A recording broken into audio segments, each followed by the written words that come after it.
For those of you tuning in, this is a little bit of a rough start, but it is the start of the Adventures in DevOps podcast, episode number whatever. I don't even know what number we're on anymore.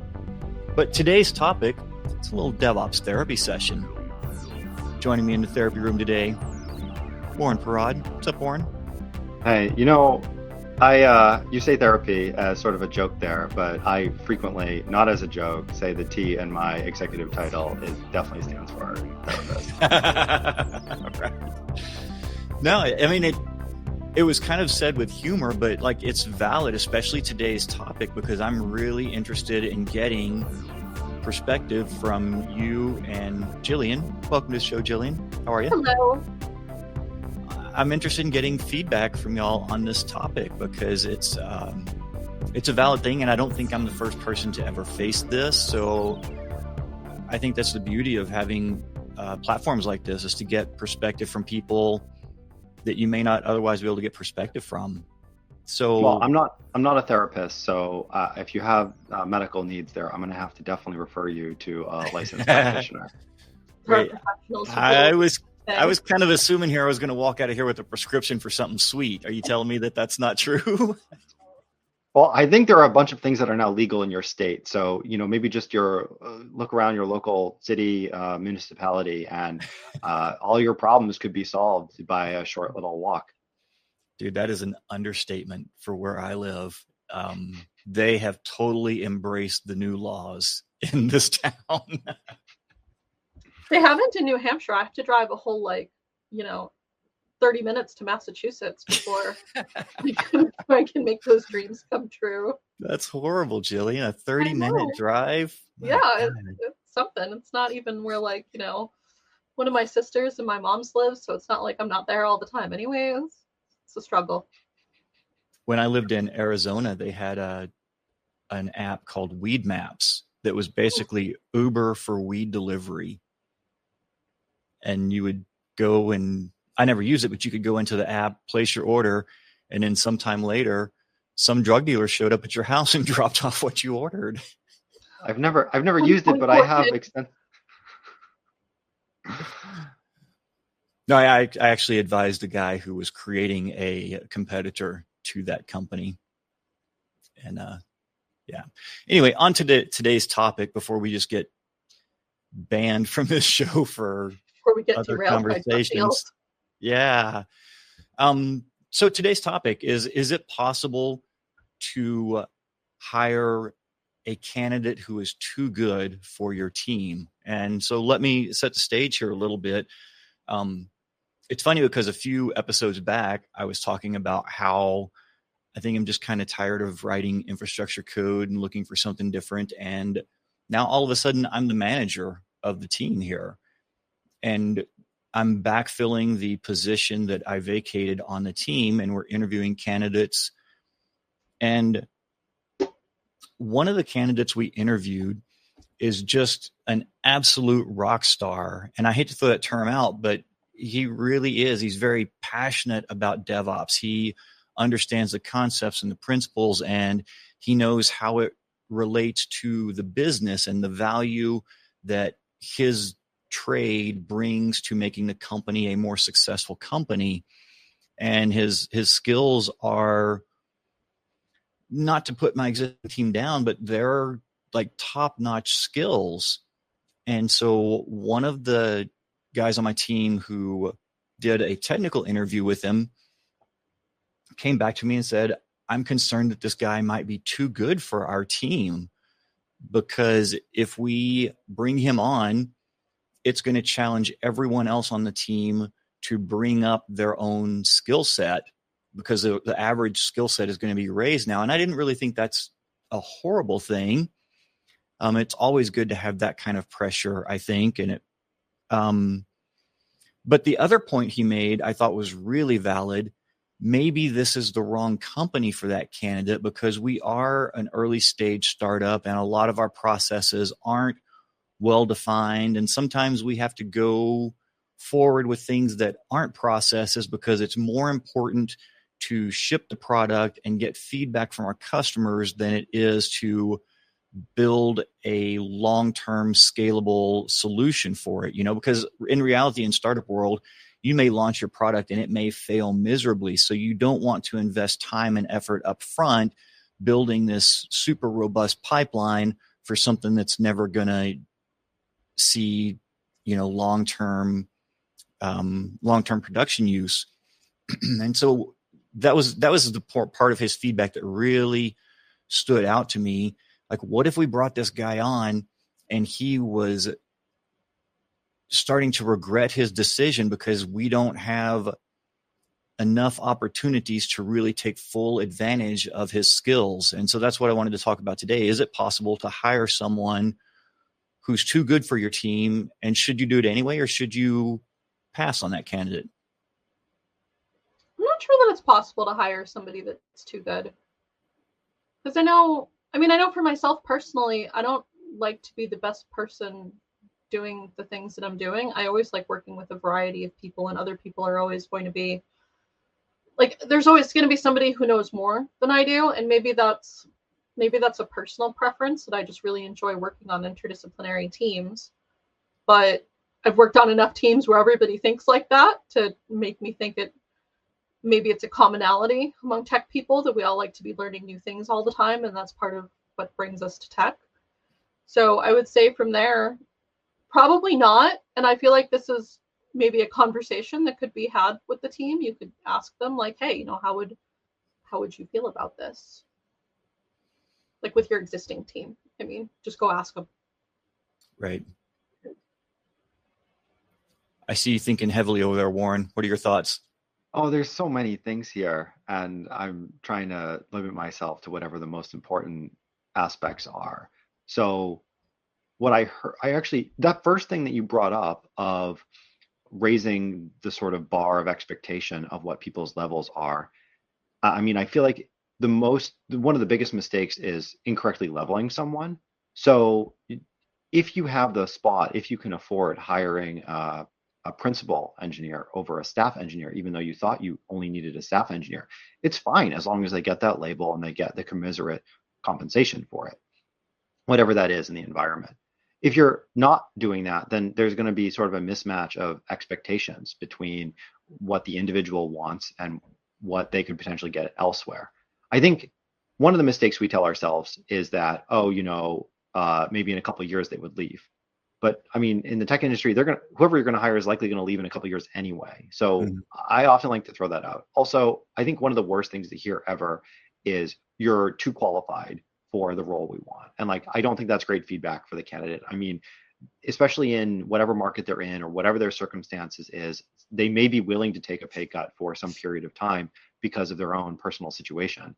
And I think it would just, if I was in that situation, in that scenario, it would just really suck for me to be told that over and over again by lots of companies saying, literally, I will clean toilets, but no one will hire me because they think I'm overqualified. It's please, I just want to do something else. And I don't think that's a good reason. So I do want to be careful about bringing the level up of the team.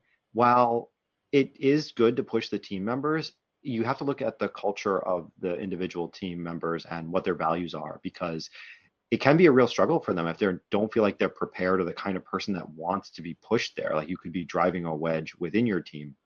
And I have seen that where there is a lot of pressure that people may put on themselves because they now feel like they're in a higher quality team in some way. And they have to meet that expectation. And maybe you start changing your guidelines on what performance looks like because of that. So I think being cognizant of those changes that will happen because of that person is important as well. So that for me starts to fall into fit, right? What changes are they going to impact in the team?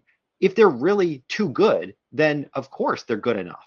So that's never the problem. But you did say something that I did catch on, which is that maybe you're looking for a pioneer and they're more of a town planner, which means they're not necessarily a fit for the type of work that you want to do. They're actually not qualified in that way because what they care about is different for what you need. Now, there is a question of whether or not they want to work in that mode or they are able to work in that mode. But it's let's say you're hiring for a JavaScript or Python.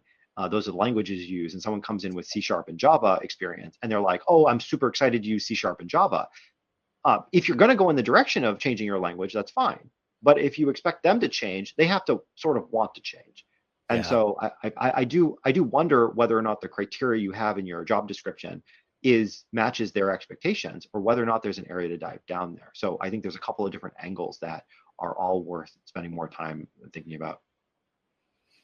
Yeah, that's a good point. Like our job description is, it's kind of your average run of the mill infrastructure DevOps type job description. It doesn't really elaborate a whole lot on where they would fit into the team and where they fit into the company. And I think that's a really good distinction there that makes it a bit easier to say whether or not this person is a good candidate, because now you're not focusing on their DevOps skills, you're focusing on their role within the team and within the company. Yeah, I mean, skills, they're 5 out of 5, and maybe they're 6 out of 5 for what you're evaluating. Great. Like, pay a lot more attention to those other areas. And maybe you want someone, maybe the question you're asking yourself is, would it be better to have someone that's 4 out of 5 or 3 out of 5, but are aligns better with those other requirements that we have for the culture or the personal values or the area that they'll be working on or the processes that we have in place? And that person may not be a match there. So I think we're very quick, especially in the technology or engineering areas, to believe that the skills level is the driving factor for performance and whether or not we should hire. But like often when I do interviews, we break it up into a bunch of different areas that are like the short-term coding expertise, systems design, whether or not it's a cultural fit, and how they deal with certain individual problems, what we usually call a behavioral interview. And so they can absolutely pass some of those and fail other ones. And then it's about comparing along those each individual axis, but together across each of the candidates. So how do you decide, or when you're creating a new role, what's your thought process look like for determining what the non-technical requirements are for that role? So a lot of it comes from expectations of the company and the culture that you have. For instance, it could be super detail oriented is really important for you. I mean, me personally at our company, myself, the executive team, we really do care about getting things done, say, correctly in our regard. So high quality is really, really critical, especially with a product, the expectations of our customers, engaging with them. And so we look to see people are going to achieve that. And often that means for us generalists that have depth in one particular area that is important to round out the team. So maybe we have someone that is deep in understanding infrastructure in AWS. Maybe we have someone that's deep in specifically the security knowledge around on-device management, credentials, et cetera. There's someone with quality. There's a lot of different avenues that you go down here. People that want to reach out to customers and handle support there. And so it's very obvious for us when we're missing some area and we want to find someone whose depth is in that category. And that's how we sort of define the job description. And then we play the game of, we release the same job description 3 or 4 times with different titles because they may have had different titles at other companies. So you A/B test your job descriptions and your job ads. Yeah, for sure. Right on. I'm still going to go back to, I think some of these issues could be a conversation, maybe these ones with the candidate. I do kind of agree that if we were going to say there's a spectrum between startups and enterprise, between how, I suppose, Wild West the processes are, whether they exist, how fluid they are, that kind of thing. I would still say a lot of that is a personality fit. It just seems like some personalities lend themselves better to one type or the other. But I have trouble believing that a seasoned tech professional, which this person clearly is, right, that he wouldn't know that already and be aware of the fact that your company is a startup and that maybe it's more on the Wild West side of the spectrum versus the enterprisey side, and probably wouldn't have applied if that wasn't something that he was interested in, right? Presumably this is somebody with some choices in life. Yeah, no, I think one thing I've already learned from this conversation with you is I do need to go have another conversation with this person and make sure that I've clearly explained to the best of my ability the environment that they're coming into and where we're doing well and where we may not be at the level of some of the things they've done in the past, just to make sure that that doesn't come as a surprise to them. And if they were to accept an offer, that they're accepting it with all the knowledge that I can share up front. Yeah, I mean, I feel like I want to disagree with Jillian. Good, we can fight. Yeah. Ding, Yeah. ding. Yeah, I mean, I don't know which angle to take here, honestly. I mean, I think realistically, when you turn down the candidate, you want to have a better answer than you're too qualified. For sure. So how you get there is sort of up to you, the journey you want to figure out. I think you can definitely turn down a candidate because, oh, they really want the job, but we say, we don't think it's a fit for you. And it's not a fit for you because even though you don't know, or consciously you don't know, but subconsciously you need something different. You may be looking for a job, it may seem great to you, but looking at your experience or what you actually care about, we know that you're not going to be happy in I would find that response to be so patronizing. Like, I mean, I get it. Like, it's you're the hiring person. You can hire or not based on whatever reasons you want. But I personally would find that response to be very patronizing. I mean, the truth is a lot of people. If it's the response, it's the response. It doesn't really matter. Well, I mean, it's difficult to articulate in a way which is clear and gives them comfort that they aren't the right person for that role and to be also happy about it. So, yeah, I mean, there are lots of things you can say, but I don't think they're like saying that you're overqualified. That for me is at the very low bar of end of the spectrum. I definitely try to avoid saying that. You're not a fit for us here because what we need doesn't match what you're currently giving us. These are the areas that we think that you're not a match for.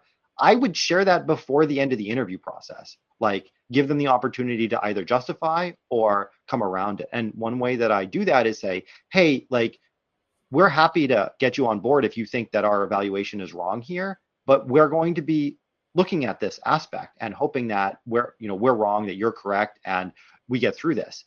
And right now we're not super hopeful, but we can take that step. We can do the experiment, get you on board, and then see how it plays out. And maybe everything will be fine. It's a risk both ways. And the thing I say a lot is we collectively are really bad at interviewing people. Like not my company, but like every company. And because we can't really know someone in 4 to 10 hours of an interview process, whether or not they're going to be effective long term, actual evidence is going to tell us that. So we're just trying to reduce the damage the wrong decision will make on our team, on other individuals, on our company. And you don't need to necessarily do that up front. 3-month probation period, being explicit about that, then constant feedback on what's going on so that they know where their areas are that they're missing, and like you said, will like potentially self-select out. Yeah, and one thing I agree with you completely on is like the response, you're overqualified is not adequate. Like this person, they've invested time into this process too. And so I owe them like a clear set of reasons why we would think that they're not the right person. And if I can't articulate that to them, then I haven't done my job. Well, I think it's nice that you do that, by the way. Like I've been applying for jobs lately and a couple of them were just like, yeah, we just went with somebody else, which I mean, I guess is something. It's a response anyways, but it would be nice to get some more details. I think that's kind of the state of the industry. Like the state of the industry is like you feel fortunate if you get a rejection email. So many of them you never hear anything at all. No, I think you nailed it well. Yeah. So I think that's definitely the first step. I mean, what I hear a lot in some of the communities I'm in is people are worried about potential legal repercussions, or they have specific requirements or guidance from their HR department or head of people to not explain what the issues are because candidate can, I don't know, hypothetically sue.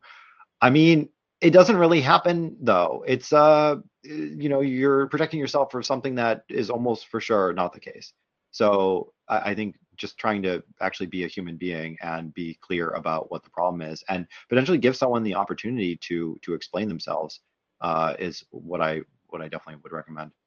Yeah, for sure. Because a lot of our current decision in this particular instance is based on some assumptions from previous conversations. And so it's worth going back and saying, hey, here's what we're thinking.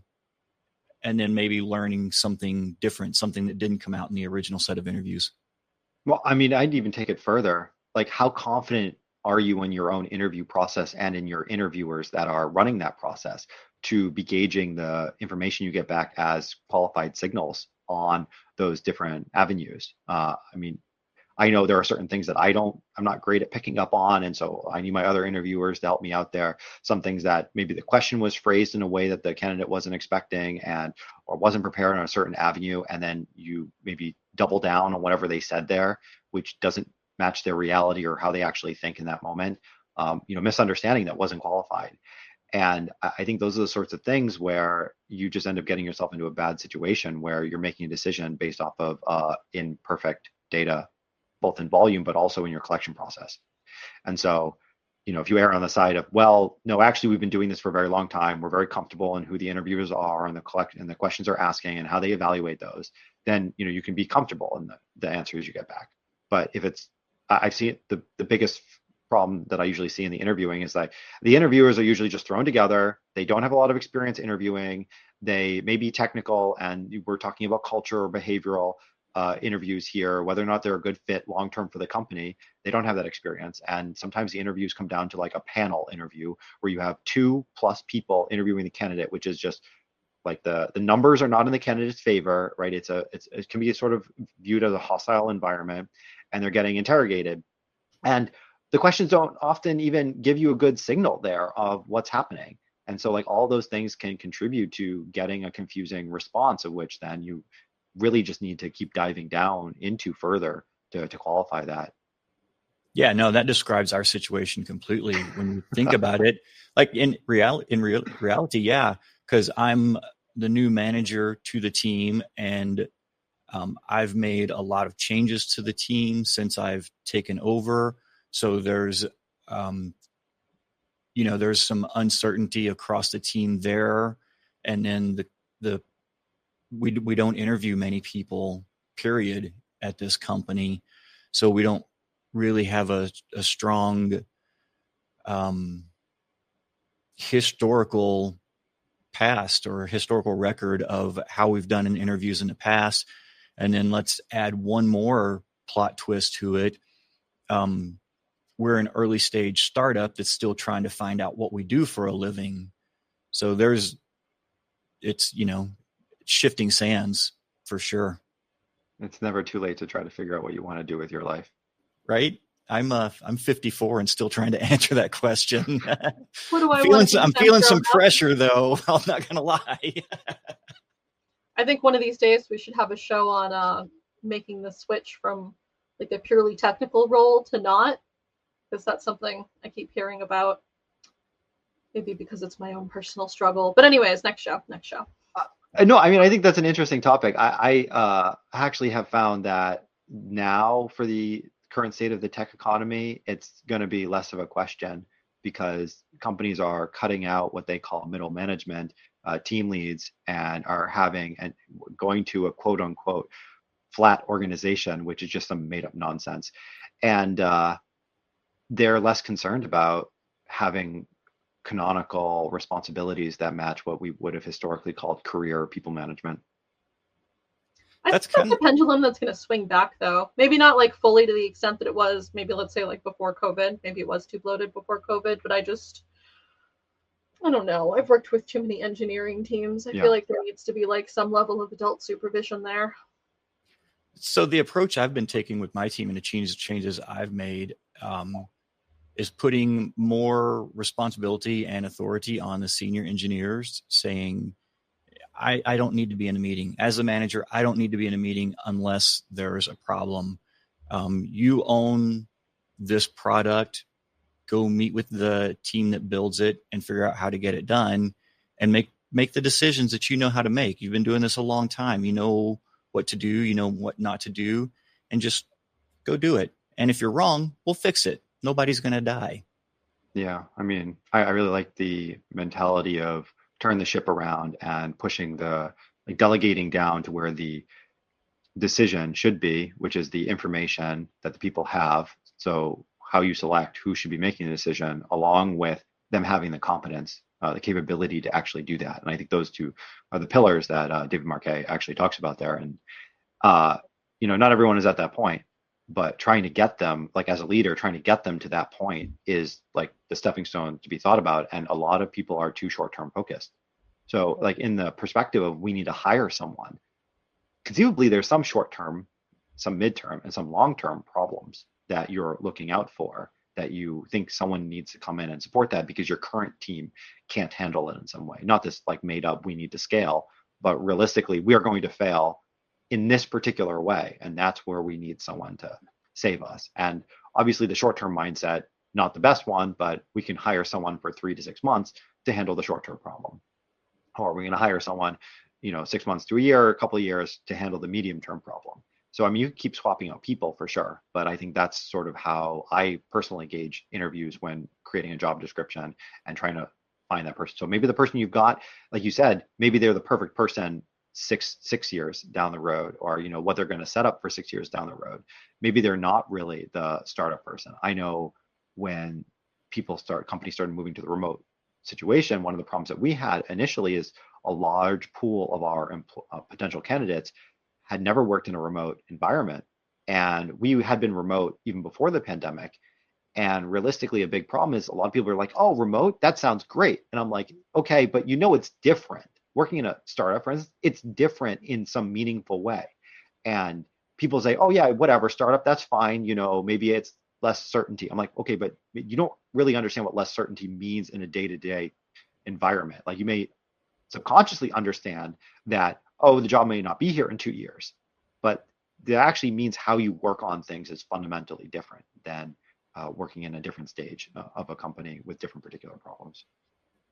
Yeah, the example I use for that is like, let's define uncertainty. Uncertainty means you get a call in the middle of the day from your wife who wasn't able to buy groceries at the store and had to put them all back because your paycheck bounced because your employer was out of money and didn't feel that it was needed to be shared across everyone who thought they just got paid. That's the level of uncertainty at startups.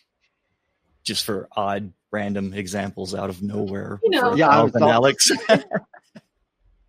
Your groceries are not other people's top priorities. They are your top priority, though. So you got to balance those things.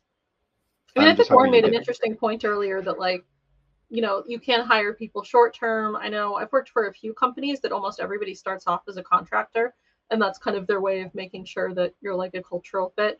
And then, if they like you, they hire you full time. I've also been places where contracts were yearly, and so they never fired like anybody. Like people did like truly bananas things, right? Just off the wall, bizarro behavior.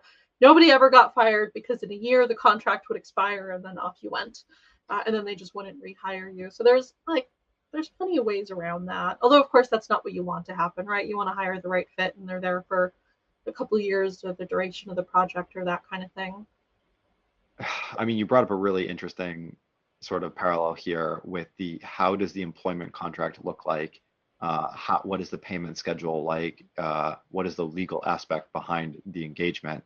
And unfortunately, these seem like they're more coupled than I would like, just from a individual mindset perspective. If I'm on a contract, that will likely end. Companies should not renew the contract. There are so many contractors that I know that get to the end of their 6 month or year contract, and I have no idea if I'm going to have a job in 2 months. And I'm not going to find out until the year rolls over, and then I'm going to be told whether or not I have a new. That's just a terrible situation to be in. And I think feel that way. There's people who don't feel that way. Really? Well, I mean, for instance, when we hire people out of, say, some Eastern European countries, it's more common for us to use a employment contract that is between businesses, just because of how local employment laws work and how they're actually better for everyone for the individual to set up as a company. So we use corporate contracts there, but we don't treat them as contractors. So how the legal setup is completely different than the expectations on how they communicate or engage with the team, how the culture works. And I think that there is a tendency to couple those together, but they absolutely don't need to be that way. So yeah, I mean, if you're scared because every contract you have is going to potentially end, like I feel like your employer can be doing a much better job letting you know way ahead of time. Like I would say, if you're on a contract and you're in one of these situations and you don't have the personal expectation that at the end of the contract it's going to be over, I'd add into the contract like we'll automatically renew unless in the 3 months leading up to the end of the contract it is explicitly canceled. And then you sort of bake in a little bit of safety, like mental safety, psychology there for yourself, so that you don't end up in a situation where you're basically in limbo as far as what your future job is going to be. Yeah, and that's great advice for anyone who does contract work. Add that clause in there, because it's a recurring thing that I've heard over the years. Hey, my contract's going to expire and no one's really saying anything or answering questions. So your role, like Jillian said, your responsibility is to put groceries on the table. That's not your employer or contract partner's responsibility. So you're just looking out for yourself when you add that clause to your contract. Yeah. So, I mean, I've been doing the contracting thing pretty much full time. I mean, presumably I have an S corp, but like basically I just have like a bunch of like little jobs that are all very flexible, right? And I have added those kind of things to contracts. It depends on like the company that I'm working with, how much of the contract is sort of boilerplate that I'm not going to like, I don't know, I'm not going to go hire a lawyer just to deal with this stuff, right? Like it's just mean. I don't even really work full time most of the time. But I'm also concerned by how I would ever enforce something like that. Yeah, like, I mean, it's never come up. I just go get another contract. I mean, it's those of us that are in a fortunate position that that's what we can do in those circumstances. Often, the best advice I would give here is make it so that you don't, like, if you're in that situation, it's not the end of the world. So I don't know if that means charging more, if that means start charging at the beginning of the cycle using a retainer based contract. So when I do consulting, I usually do a retainer at the beginning of the month, which I don't care what happens at the end of the month. I've already been paid for whatever happens there, and I know whether or not to start working or whatnot. And then maybe increase that even more based off to let yourself have the freedom to deal with those anomalous events where you don't have the transparency with that particular client. So yeah, I for sure, like, you're not gonna get into a legal battle at all there. Like you're not gonna go through that process in most cases. So I'm totally with you. I think that's a really good point. A little bit changing topics here, but totally worth doing because of the number of people in our industry who do contract work. And that comes down to setting the proper hourly rate for your services. A lot of people jump to the conclusion, oh, I want to make $100,000 a year, so I'm going to charge $50 an hour, right? And that's true, that math works, but that doesn't really take into account everything that you are doing as a contractor, because as a contractor, for every hour that you spend working on the problem you were hired to solve, you're going to spend another hour doing the financial aspects, the accounting, the bookkeeping, the taxes, and all that kind of stuff. And then there's another hour spent on top of that, spent marketing, looking for your next client. So for every hour that you work, there's 2 unpaid hours in there of just running your own business, because that's what you are as a contractor. And so when you set your hourly rate, you want to get paid for that time too. So your hourly rate needs to reflect all the work that is not hands on the keyboard building Docker files or writing Terraform infrastructure. Yeah, for sure. You really don't bill as many hours as maybe you think you will. Like, oh, it's going to be great. I'm going to bill all these hours and make all this money. And then you realize everything else that you have to do to actually keep the ball rolling. So if you're starting off, whatever you think your hourly rate should be, probably just double it. I'm just going to go with just double it right away. Yeah. Alrighty then. Yeah. Do you feel like you have a good plan of attack? Well, what are you gonna do when you? Oh, absolutely not. I'd be scared shitless if I felt like I had a good plan. Be like, surely there's something I'm missing. No, I do. I think a couple of key takeaways I got from here is I need to really take a step back and think about what role this person has in my team and define that so that everyone on my team who's interviewing them and the candidate themselves has a clear set of expectations of what this job entails outside of writing Terraform code. And then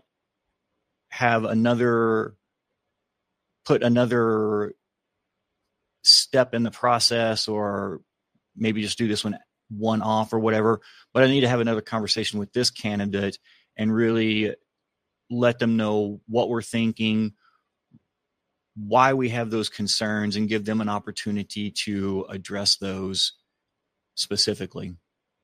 You also have an opportunity for a sort of risk evaluation for your business. Like, how bad would it be if you hired the candidate, even knowing, like, let's assume all those things were true regarding the candidate and the potential problems. Like, what is the actual impact for the business? Like, how bad would it be? Like, in 3 months, 6 months, let's say you had to fire them. Like, is it likely that they would cause the startup to actually fold, in that way? Because, like, I feel like we don't do a great job sort of evaluating what the risk is when we do, with anything, honestly, interviews, buying SaaS software, pulling in libraries, etc. We don't really do a great job doing that. We usually have a lot of fear up front about making the right decision, but then we don't really think about our recourse as much if it is the wrong one. That's a really good point. That's one that we don't talk about near often enough, like the risk of it. And I'm glad to hear you say like SaaS evaluation, because that's a pet peeve of mine, and I feel like I'm the only person who has that pet peeve. You use a SaaS provider and you send them a bunch of your data, and then they get a security breach, and now all of your customers' data is out in the wild because of something they did. And like the absolute best case scenario you can hope for in that situation is that you get an mention in the tweet from their CTO when they say how sorry they are and what steps they're going to do to make sure it never, ever, ever, ever, ever happens again. Like, that's the best case scenario. So we put SLAs in our contracts to handle repayment to customers if there is a serious problem. Usually it's around uptime specifically. But honestly, I see a lot of people on the opposite side of the spectrum that are so heavily evaluating which SaaS provider to go with. They spend months and months trying to pick one. And honestly, the answer is, like, forget. You're never going to know what the impact is going to be until after it happens. You're not going to be able to predict that.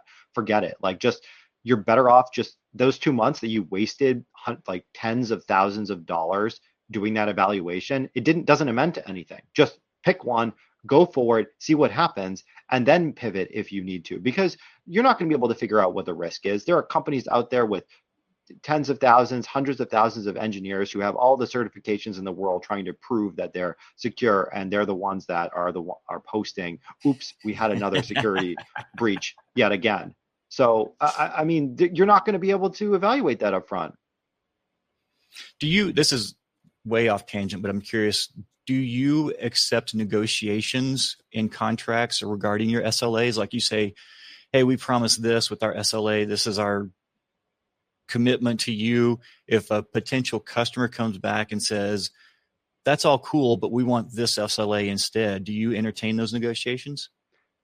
The answer is no.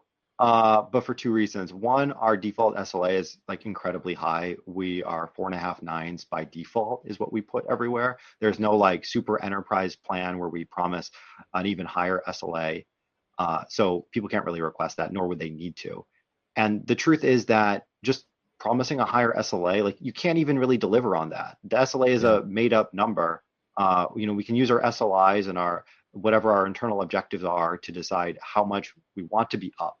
But realistically, you'd have to have a fundamentally different product in order to reach the next level of SLA. It doesn't really make sense to promise some customers a low SLA and other customers a high SLA. The ones who want a high SLA are the ones that are paying you lots of money. So you're going to end up paying out a lot of money if you have a problem, even a little problem.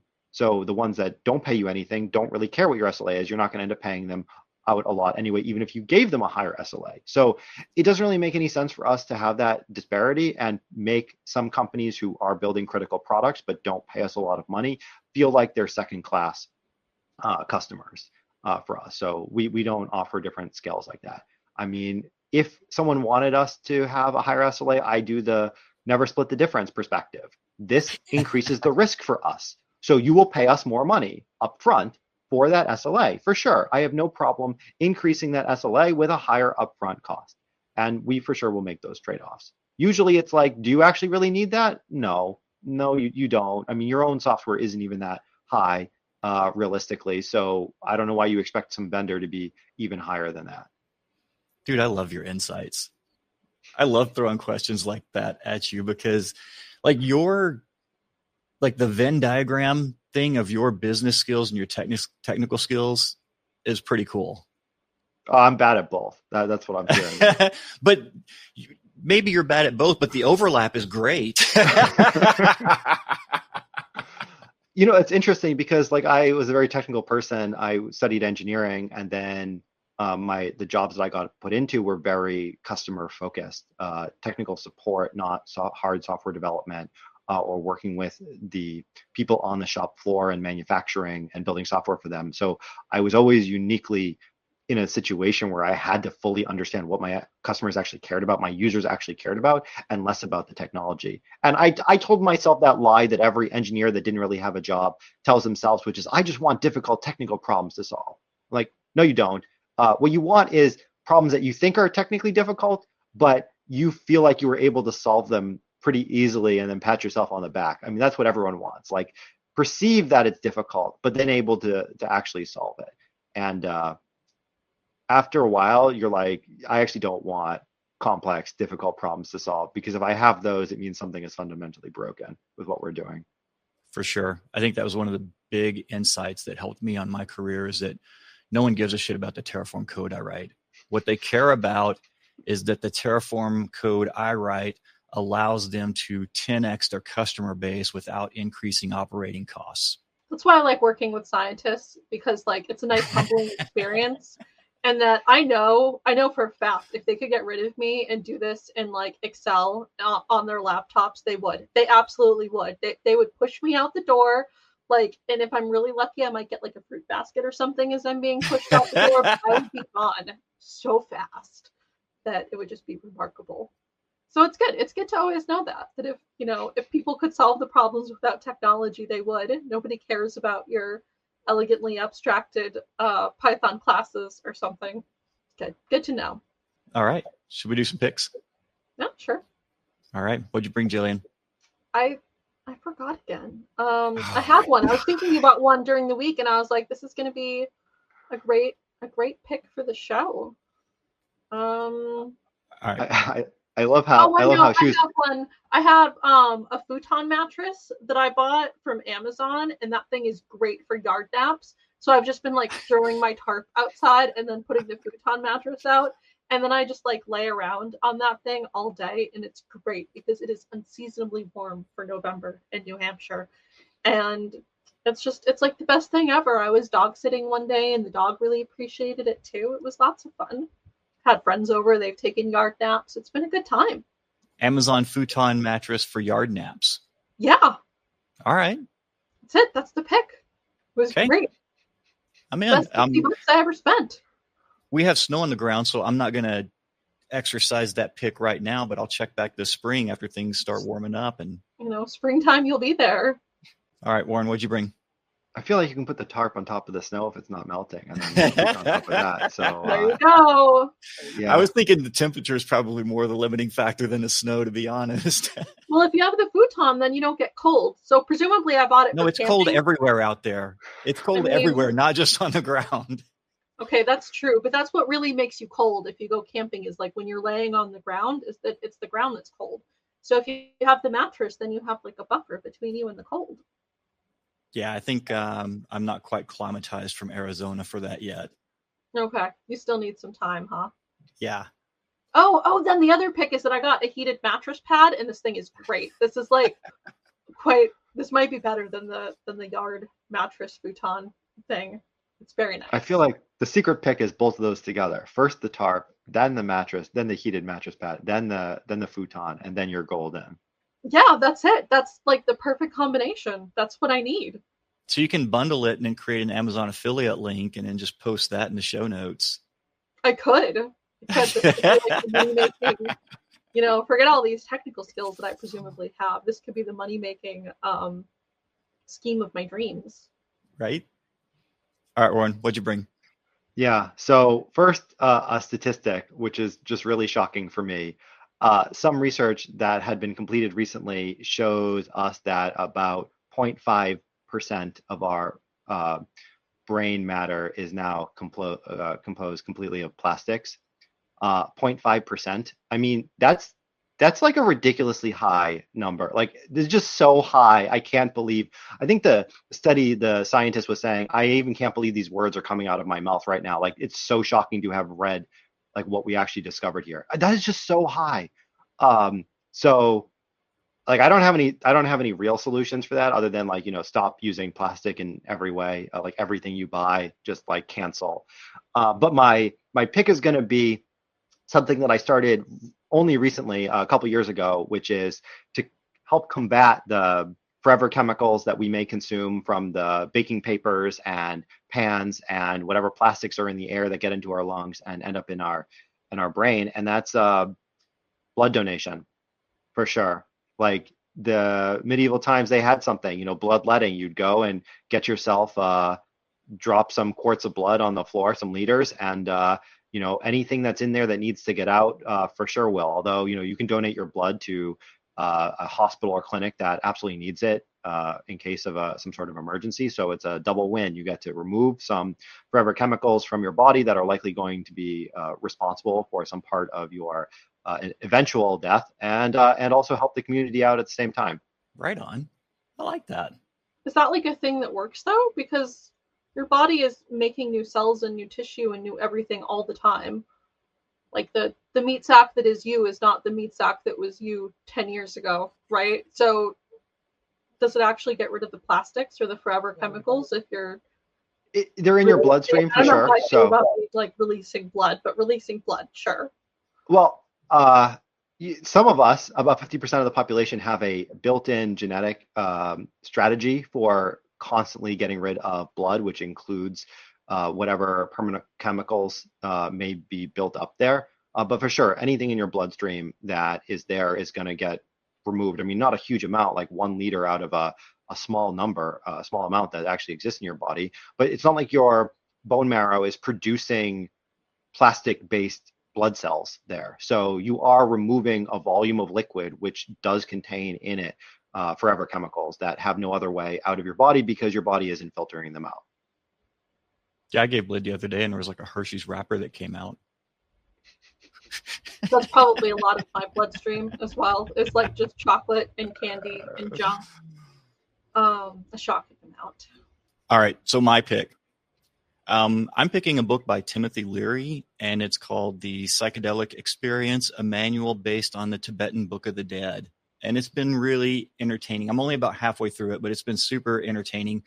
The Tibetan Book of the Dead is a book, I think about 3,000 years old, that was used, even though it's called the Tibetan Book of the Dead, it's a book about releasing the ego and learning how to live. But then Timothy Leary, who was famous in the 60s for being one of the prominent figures of the psychedelic movement, he read that book and then associated a lot of the things described in that book with psychedelic trips. And so then he wrote this book that ties the different stages of a psychedelic trip to the different stages that are described in the Tibetan Book of the Dead. And so I just find it really fascinating. Thought it was a cool read. Did you read the book by the guy that went to South America and like had lots of trips for DNA and was like all the psychedelic people knew about DNA long before, Rosalind Franklin or the people who went along and imaged it? No, what book is that? I don't remember the title now, but I'll try to get it for you because it is a very entertaining read. It's a good time. Right on. Cool. It's like Look Fear and forward to Loathing in Las Vegas, but with DNA. It's great. Right on. All right, that's an episode. Thank you both for your input. Thank you for joining me on this show. And thank you, listeners, for listening. Be sure and let us know on all the different socials if you have comments, thoughts, input, topic ideas, or want to be a guest. And with all of that out of the way, I'll see y'all next week.